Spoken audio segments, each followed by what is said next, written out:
नमस्कार, आप देख रहे हैं खबर उत्तर प्रदेश। मैं हूं आपके साथ तन्वी। रुक करते हैं खबरों का, लेकिन उससे पहले नजर डालते हैं इस वक्त की हेडलाइंस पर। यूपी में छोटे दुकानदार और मकान मालिकों को बड़ी राहत। कैबिनेट के फैसले के बाद आधा होगा विकास शुल्क। जांच एजेंसियों का दबाव और लालच देकर पार्टियां तोड़ती है भाजपा। अखिलेश यादव ने कहा, आरक्षण पर फैलाया जा रहा भ्रम। योगी सरकार ने जारी किया 250 करोड़ का फंड। अब शिक्षा मित्रों खाते में हर महीने मिलेगा 18,000 रुपए। 29 अप्रैल को पीएम मोदी 594 किलोमीटर का मेगा कॉरिडोर का करेंगे लोकार्पण। देश का सबसे बड़ा प्रोजेक्ट 4 हिस्सों में पूरा। सीएम योगी के निर्देश पर स्मार्ट मीटरों की सैंपलिंग शुरू। 4 सदस्यीय टीम की मौजूदगी में होगी तकनीकी जांच। यूपी में स्कूल चलो अभियान को झटका। 41,827 सरकारी स्कूलों को नहीं मिला एक भी नया छात्र नोटिस जारी। आप देख रहे हैं के न्यूज़, खबरों का सारथी। और अब रुक करते हैं खबरों का। खबर बलिया से है, जहां एक निजी एम्बुलेंस को पेट्रोल न मिलने के कारण मरीज की रास्ते में ही मौत हो गई। इस घटना ने प्रशासन को झकझोर दिया है। जिलाधिकारी मंगला प्रसाद सिंह ने मामले को गंभीरता से लेते हुए कड़ी नाराजगी जताई और तुरंत कार्रवाई शुरू कर दी है। डीएम ने विकास भवन सभागार में जिले के सभी पेट्रोल डीजल पंप संचालकों, सेल्स ऑफिसरों, क्षेत्रीय खाद्य अधिकारियों और पूर्ति निरीक्षकों की आपात बैठक बुलाई और इस बैठक में ईंधन आपूर्ति व्यवस्था को सुचारू बनाए रखने और आम लोगों को बिना किसी परेशानी के सेवा देने पर विस्तार से चर्चा की गई। पेट्रोल पंप है, उस पर 22 तारीख की रात में लगभग 9:30 बजे के आसपास एक एम्बुलेंस गई थी। उस एम्बुलेंस को सत्येंद्र यादव, एक प्रधान जी है, वो लेके गए थे और कहा गया है कि उस एम्बुलेंस में कोई पेशेंट था जिसको हॉस्पिटल ले जाना था और उस एम्बुलेंस में तेल शायद नहीं था, तो दूसरे पेट्रोल पंप पे ले गए थे। वहाँ उन्होंने तेल की मांग की, तेल उन्हें नहीं मिला। ये शिकायत थी। इसको मैंने कल भेजा शाम को टीम को। जैसे ही मुझे जानकारी मिली तो 9:21 पर पेट्रोल पंप पर वो एम्बुलेंस खड़ी है। सीसीटीवी फुटेज से ये प्रमाणित है और उसको पेट्रोल पंप के लोगों ने भी स्वीकार किया है और उन्होंने तेल नहीं दिया, यह भी बात उन्होंने स्वीकार की है। उनका ये कहना था कि पेट्रोल पंप पर उन्होंने तेल किसी को नहीं दिया था। और अब खबर कानपुर से है, जहां कानपुर के फीलखाना थाना क्षेत्र में उस समय अफरा तफरी मच गई जब सागर मार्केट के पास स्थित एक मकान में मोबाइल एसेसरीज की दुकान में अचानक भीषण आग लग गई। आग इतनी तेजी से फैली कि कुछ ही देर में उसने विकराल रूप धारण कर लिया और पूरे इलाके में धुआं फैल गया। आग की ऊंची लपटों को देखकर स्थानीय लोगों में दहशत का माहौल है और सूचना मिलते ही फायर ब्रिगेड की टीमें तत्काल मौके पर पहुंची और आग बुझाने का प्रयास किया गया। कड़ी मशक्कत के बाद आग पर काबू पा लिया गया है। फिलहाल इस मामले में किसी प्रकार की कोई जनहानि नहीं हुई है।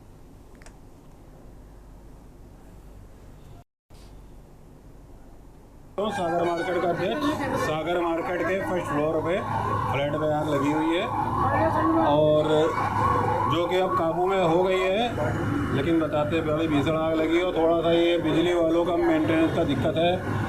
हम लोगों के अंदर लाइन वाइन को सही नहीं करते। कई बार हम लोग कंप्लेन कर चुके केस ऐसा में। अभी तक कुछ जानकारी मिली कैसे आग लगी है? वो शॉर्ट सर्किट से ही लगने की जानकारी मिल रही है अभी तक। तो अभी अंदर घुस नहीं पा रहे, थोड़ा धुआं ज़्यादा है। किस चीज़ का गोदाम था? ये मोबाइल एसेसरीज का गोडाउन भी है। किसका गोदाम है? ये बबलू भाई का है हमारे। इसके ऊपर कोई अपार्टमेंट वगैरह नहीं बने हैं क्या? हाँ, यहाँ फ्लैट है, ऊपर लोग रहते हैं। किस फ्लोर पे आग लगी थी? फर्स्ट फ्लोर पे लगी। नहीं, जान माल का कोई खतरा, माल का तो खतरा है ही नुकसान, जान का कोई नुकसान। कानपुर के फीलखाना थाना अंतर्गत सागर मार्केट में आग लग जाती है। आग लगने से अफरा तफरी का माहौल हो जाता है। आपको बता दें तस्वीरों में मैं उस पर खड़ा हूँ जहाँ पर जो वहाँ एक मोबाइल की एसेसरीज की दुकान थी। उस मोबाइल दुकान में शॉर्ट सर्किट से आग लग जाती है। आग लगने से अफरा तफरी का माहौल हो जाता है। लोग अपने घरों से बाहर निकल जाते हैं। आग की लपटें इतनी तेज़ थी कि जो घर के अगल बगल जो रहने वाले थे वो भी घर से बाहर निकल आए। मौके में थाना फीलखाना मौके में मौजूद थी। तत्काल वहाँ पर फायर 1 से 1 दर्जन फायर गाड़ियाँ आ चुकी हैं। फिलहाल जनहानि की कोई सूचना नहीं है। पूरी तरह से आग पर पूरी तरह काबू पा लिया गया। मैं शाहनवाज खान, के न्यूज़ इंडिया के लिए कानपुर। और आगे बढ़ते हैं खबरों में। अब खबर हमीरपुर से है, जहां हमीरपुर जनपद के सुमेरपुर थाना क्षेत्र में 21 अप्रैल को सड़क किनारे मिली महिला की लाश की गुत्थी को पुलिस ने सुलझा दिया है। पुलिस अधीक्षक MS पाठक ने प्रेस कॉन्फ्रेंस के दौरान खुलासा किया कि महिला की हत्या किसी और ने नहीं बल्कि एक ट्रक चालक ने मामूली विवाद के बाद शराब के नशे में की थी। पुलिस जांच में सामने आया कि वारदात वाले दिन ट्रक चालक और महिला ने सुमेरपुर स्थित एक होटल में साथ में खाना खाया था। खाना खाने के दौरान दोनों के बीच किसी बात को लेकर तीखी बहस शुरू हो गई। विवाद इतना बढ़ा कि नशे में धुत ट्रक चालक ने अपना आपा खो दिया और महिला के ही दुपट्टे से गला दबाकर उसकी बेरहमी से हत्या कर दी।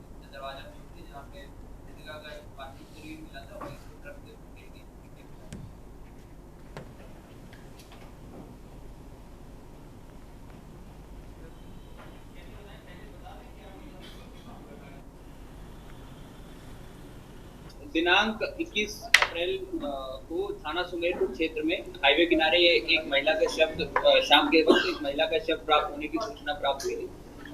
इसको तत्काल रूप से स्थानीय पुलिस द्वारा अटेंड किया गया और वहां पर जब मौके पर पहुंचे तो एक महिला की डेड बॉडी वहां पर हाईवे के किनारे जो है मिली थी और इसमें जो है उसको तत्काल संज्ञान में लिया गया और जो प्रथम दृष्टया प्रतीत हो रहा था ये मर्डर का केस प्रतीत हो रहा था। आसपास जब पूछवाया गया तो महिला की उस समय कोई पहचान नहीं हो पाई थी। और आगे बढ़ते खबरों में महिला आरक्षण बिल को लेकर कन्नौज में सपा और भाजपा महिला कार्यकर्ताओं के बीच जुबानी जंग तेज हो गई है। सपा मुखिया अखिलेश यादव का पुतला जलाए जाने के विरोध में पूर्व मंत्री विजय बहादुर पाल की पुत्रवधू डॉक्टर पूजा पाल के नेतृत्व में सैकड़ों सपा महिला कार्यकर्ताओं ने प्रदर्शन किया।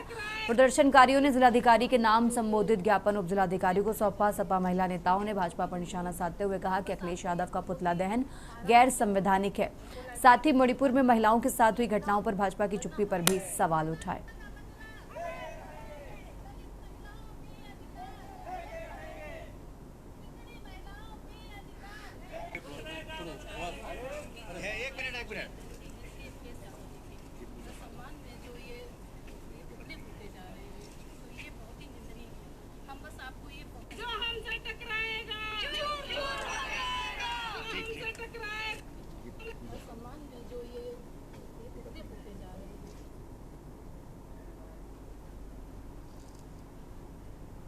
और अब खबर सीतापुर से है, जहां शहर कोतवाली क्षेत्र स्थित जिला महिला अस्पताल में प्रसव के 24 घंटे बाद नवजात की मौत से हड़कंप मच गया। घटना से नाराज परिजनों ने अस्पताल में जमकर हंगामा किया और डॉक्टरों पर लापरवाही की सुविधा शुल्क लेने के आरोप लगाए। मछरेहटा थाना क्षेत्र के रसूलपुर निवासी आशीष पत्नी सुशीला को प्रसव के लिए अस्पताल में भर्ती कराए थे और जहां महिला ने बच्चे को जन्म दिया। परिजनों के मुताबिक जन्म के बाद बच्चा स्वस्थ था, लेकिन अचानक तबीयत बिगड़ने पर समय पर इलाज नहीं मिला, जिससे उसकी मौत हो गई।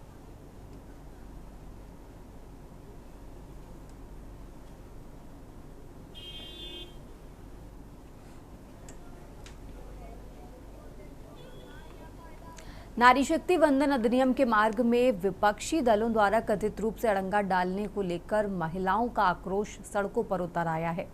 चित्रकूट के सीतापुर में भारतीय जनता पार्टी के वरिष्ठ नेत्री दिव्या त्रिपाठी के नेतृत्व में विशाल जनाक्रोश रैली निकाली गई। इस दौरान महिलाओं ने कांग्रेस नेता राहुल गांधी और सपा प्रमुख अखिलेश यादव के खिलाफ जमकर नारेबाजी की और संघ चौराहे पर दोनों नेताओं का पुतला दहन किया गया।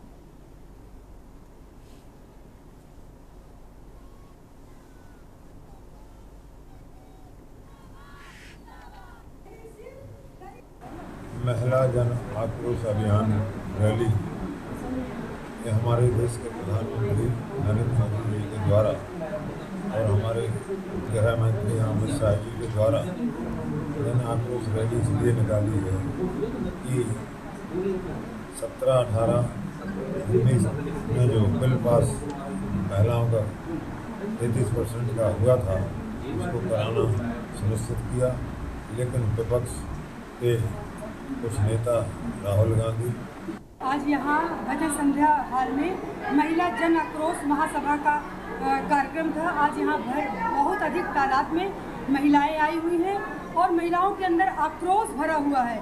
हर एक महिला के अंदर आक्रोश भरा हुआ है, क्योंकि विपक्ष की पार्टियां कांग्रेस हो, सपा हो, डीएमके हो, इन्होंने महिलाओं का अधिकार छीना है। महिलाओं को जो आदरणीय नरेंद्र मोदी जी जो बिल पास कर रहे थे महिलाओं को 33% आरक्षण देकर, वो उन्होंने बिल नहीं पास होने दिया, अपना मत नहीं दिया उनको। देखिए, विशेष सदन जो चला था लोकसभा में 16, 17, 18 माननीय प्रधानमंत्री जी ने सोचा था कि नारी शक्ति वंदन जो अधिनियम था 33% आरक्षण देने वाली बात थी, तो विशेष सदन चला करके उन्होंने सोचा था कि ये बिल हम पास करा लेंगे और पास होके हम महिलाओं को 33% आरक्षण दे पाएंगे और 2029 में हमारी महिलाएं लोकसभा तक पहुंचेंगी, विधानसभा तक पहुंचेंगी। और अब खबर फिरोजाबाद से है, जहां फिरोजाबाद जनपद के शिकोहाबाद क्षेत्र में एक दर्दनाक हादसा हो गया। जसवंत नगर के मक्खनपुर जा रहे युवक शिवम की चलती ट्रेन से गिरकर मौत हो गई। ये हादसा शिकोहाबाद और मक्खनपुर रेलवे स्टेशन के बीच हुआ। मिली जानकारी के अनुसार शिवम थाना मक्खनपुर क्षेत्र के गांव नगला महुआ का रहने वाला था। चाचा की लड़की के टीका लगुन में जाने के लिए अपने गाँव जा रहा था। बताया जा रहा है इसी दौरान ये हादसा हुआ।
ये मेरे चाचा का बेटा है छोटा, जसनगर से नंगला महुआ आ रहा था। छोटे वाले चाचा की लड़की की आज टीका लगन जा रहा था, तो पता चला कि शुकाबाद ट्रेन में था, मक्खनपुर से उतरना था। पता नहीं ये कैसे गिरा है, क्या घटना हुई है। तो गिरा है, वहाँ से आरपीएफ यहाँ हॉस्पिटल ले आई है और उसके बाद इसमें ट्रीटमेंट शुरू किया है, तब तक वो एक्सपायर हो चुका था। इसका नाम शिवम कुमार है, पिताजी का नाम राकेश कुमार और निवासी नंगला महुआ थाना मक्खनपुर। ये जसवंत नगर लदपुरा में वहीं पे रहते थे। बड़ा भाई है वो टीचर है, तो दोनों भाई और मम्मी वहीं रहते। और आगे बढ़ते खबरों में, यूपी के चंदौली जिले में तेज रफ्तार का जानलेवा कहर देखने को मिला। सदर थाना क्षेत्र के फुटिया गांव के समीप नेशनल हाईवे 19 पर एक तेज रफ्तार कार अनियंत्रित होकर हादसे का शिकार हो गई। टक्कर इतनी जोरदार थी कि कार हाईवे की रेलिंग को तोड़ते हुए नीचे सर्विस रोड पर जा गिरी। इस दर्दनाक हादसे में एक महिला समेत 3 लोग गंभीर रूप से घायल हो गए हैं।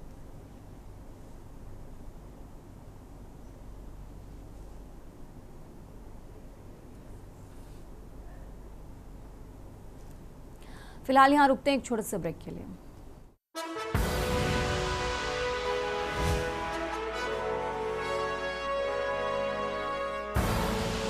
आप देख रहे हैं के न्यूज, खबरों का सारथी। ब्रेक से वापस आ चुके हैं, रुक करते हैं खबरों का। बात कर रहे हैं कौशाम्बी की, जहां जनपद में स्मार्ट मीटरों की कथित तेज रफ्तार और भारी भरकम बिजली बिलों के खिलाफ कांग्रेस कार्यकर्ताओं ने मोर्चा खोल दिया है। कांग्रेस जिला अध्यक्ष गौरव पांडे की अगुवाई में सैकड़ों कार्यकर्ताओं ने कलेक्ट्रेट परिसर पहुंचकर प्रदेश सरकार और बिजली विभाग के खिलाफ जमकर नारेबाजी की।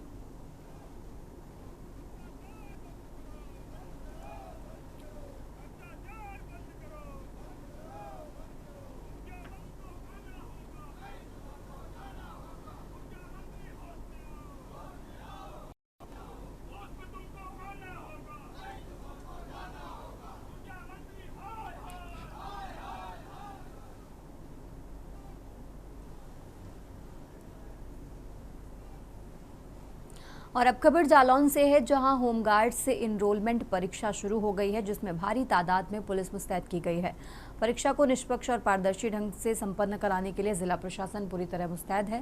जिलाधिकारी राजेश कुमार पांडे एवं पुलिस अधीक्षक विनय कुमार सिंह ने संयुक्त रूप से विभिन्न परीक्षा केंद्रों का निरीक्षण किया और व्यवस्थाओं का जायजा लिया।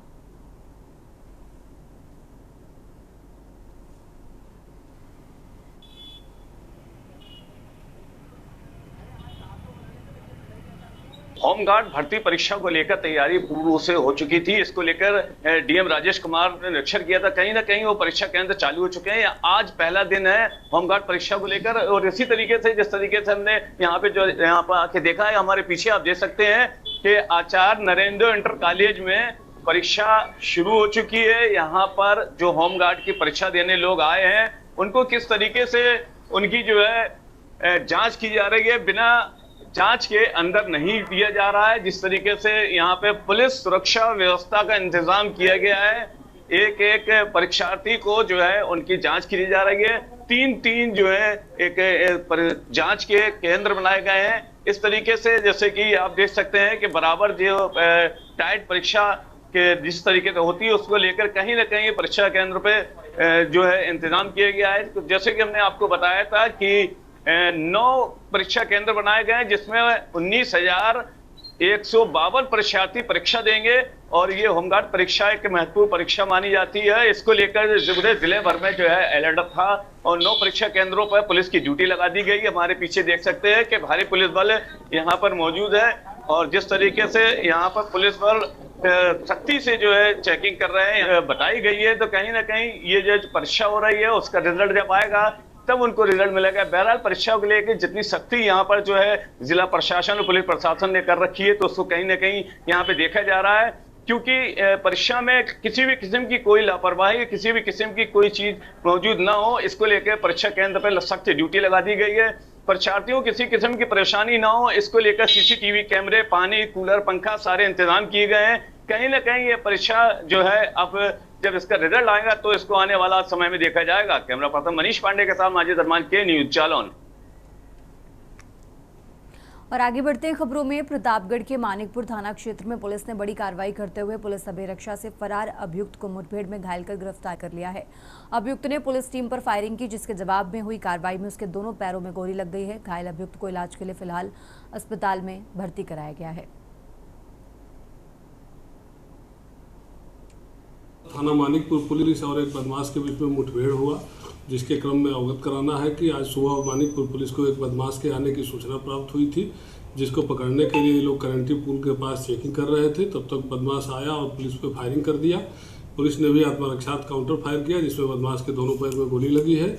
बदमाश के बारे में जानकारी की गई तो ये बदमाश मानिकपुर का ही रहने वाला जलालुद्दीन है, जो कुछ दिन पहले ही एक बच्ची से दुष्कर्म के मामले में जेल गया था।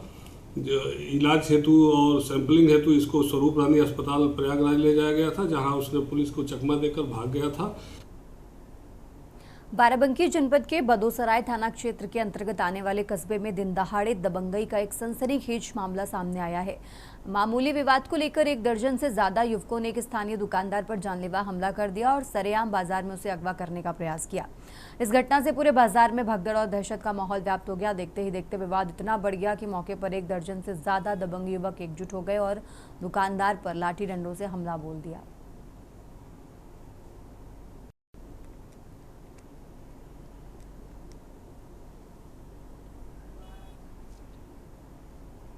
और अब खबर झांसी से है, जहां बुंदेलखंड विश्वविद्यालय के आवासीय कैंपस में पूर्व सहायक कुल सचिव मनीराम वर्मा का सड़क हादसे में निधन हो गया। घटना उस समय हुई जब मनीराम वर्मा अपनी बेटी दमयंती वर्मा के घर के पास से लौट रहे थे।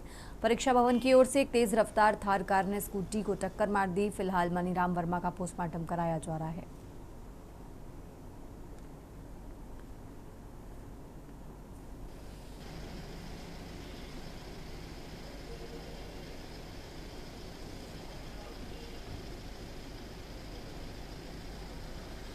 खबर उत्तर प्रदेश में फिलहाल इतना ही। आप देखते रहिए के न्यूज़ इंडिया।